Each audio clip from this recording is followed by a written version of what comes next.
ವಿಶ್ವಾಸ ಇಟ್ಟಿದ್ರು. ನಮ್ಮ ತಂದೆ ತಾಯಿ ಆಶೀರ್ವಾದದಿಂದ ಇವತ್ತು ಪ್ರಕಾಶ್ ಅಣ್ಣ ರಾಜಕೀಯದಾಗಿ ಇಷ್ಟು ಇವತ್ತು ಶಾಸಕರಾಗಿ, ಲೋಕಸಭಾ ಸದಸ್ಯರಾಗಿ, ಈಗ MLC ಆಗಿ, ದಿಲ್ಲಿ ಪ್ರತಿನಿಧಿಯಾಗಿ ಈ ಭಾಗದಾಗ ಒಂದು ಒಳ್ಳೆ ಸೇವೆ ಮಾಡ್ಕೊಂಡು ಬಂದಿದ್ದರು. ನಂದು ಬರೋ ದಿನಮಾನದಲ್ಲಿ 2 ಗುರಿ ಐತಿ. ಒಂದು ಎಷ್ಟು ಮಠ ನಾವೊಂದು ಜವಾಬ್ದಾರಿ ಸ್ಥಾನದಾಗದೀನಿ, ನಮ್ಮ ತಾಯಿ, ನಮ್ಮ ತಂಗಿ, ನಮ್ಮ ರೈತರದ್ದು ಈ ಭಾಗದಾಗ ಒಂದು ಸೇವೆ ಮಾಡ್ಕೊಂಡು ಬರ್ತೀನಿ.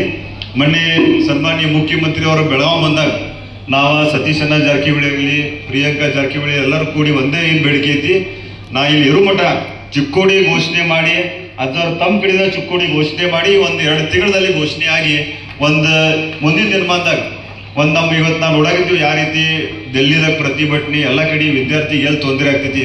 ಮುಂದಿನ ಇವ್ರ ಹುಡುಗರು ಚಿಕ್ಕೋಡಿ ಜಿಲ್ಲೆ ಘೋಷಣೆ ಆದಮೇಲೆ ಒಂದು ಮೆಡಿಕಲ್ ಕಾಲೇಜ್ ಆಗಲಿ, ಇಂಜಿನಿಯರಿಂಗ್ ಕಾಲೇಜ್ ಆಗಲಿ, ಸಾಕಷ್ಟು ಹಲವಾರು ಅಂದ್ರೆ ಒಂದು ಜಿಲ್ಲಾ ಆದಮೇಲೆ ಇವೆಲ್ಲ ನಮ್ಮ ಚಿಕ್ಕೋಡಿಗೆ ತರಕ್ಕೆ ಅನುಕೂಲ ಆಗ್ತೈತಿ.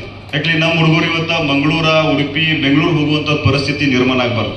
ಇಲ್ಲೇ ಆದಮೇಲೆ ನಮ್ಮ ಕಡೆ ಏನು ಸಾಧ್ಯತೆ ನಾವಿಲ್ಲಿ ಅಭಿವೃದ್ಧಿ ಮಾಡ್ತೀವಿ. ಪ್ರಭಾಕರ್ ಕೋರಿ ಅವರು ಹೇಳಿದ್ರು ನಾವೇನೇನು ಅಭಿವೃದ್ಧಿ ಮಾಡಿದೆವು. ಇದು ಬಿಟ್ಟು ಬರುವ 6 ತಿಂಗಳಲ್ಲಿ ವಿಶೇಷ ಚಿಕ್ಕೋಡಿ ಈಗಾಗಲೇ ಬಜೆಟು ಸ್ಯಾಂಕ್ಷನ್ ಆಗೈತಿ. ನನ್ನ ಪ್ರಕಾರ 50 ಲಕ್ಷ ರೂಪಾಯಿದಾಗ ಬೋರ್ವೆಲ್ ಸುಮಾರು 18 ಬೋರ್ವೆಲ್ ಇಲ್ಲಿ ಡ್ರಿಲ್ ಮಾಡಿಸಿದೆವು. ಕುಡಿ ನೀರು ಎಲ್ಲೆಲ್ಲಿ ಬಾವಿಗಳು ಎಲ್ಲಿ ಸುಧಾರಣೆ ಮಾಡಬೇಕಾಗಿತ್ತು, ಬಾವಿಗಳು ಸುಧಾರಣೆ ಮಾಡಿದೆವು. ಇನ್ನೂ 20 ಕೋಟಿ ರೂಪಾಯಿ ವರ್ಕ್ ಟೆಂಡರ್ ಆಗಿ ಇನ್ನೂ ಕೆಲಸ ಆಗಬೇಕಾಗೈತಿ.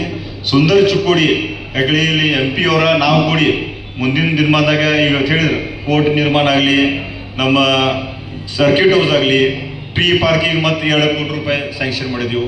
ಇಷ್ಟೆಲ್ಲ ಕೆಲಸ CPI ಆಫೀಸ್ ಹೊಸದಾಗೈತಿ, ADHO ಆಫೀಸ್ ಹೊಸದಾಗೈತಿ. ಇಷ್ಟೆಲ್ಲ ಕೆಲಸ ಮಾಡಬೇಕಾದ್ರೆ ಶಾಂತವಾಗಿ ನಾನು ಮುಂದಿನ ಹಿರುಕುಡಿ ಮತ್ತು ಎಕ್ಸಂಬ ಕಾರ್ಯಕ್ರಮ ಐತಿ, ಅಜ್ಜವರ ಅವರ 2 ಮಾತು ಅವರು ಕೂಡ ಮಾಡಿ, ಆಶೀದವರು ಕೂಡ ಮಾಡ್ತಾರೋ. ಆಶೀದವರು ಮಾಡಿ ಈ ಕಾರ್ಯಕ್ರಮ ತಾವು ಎಲ್ಲರೂ ಬಂದಿದ್ದೀರಿ. ತಮ್ಗೆಲ್ಲರಿಗೂ ನಮ್ಮ ಕುಟುಂಬ ಆಗಲಿ, ವೈಯಕ್ತಿಕ ಈ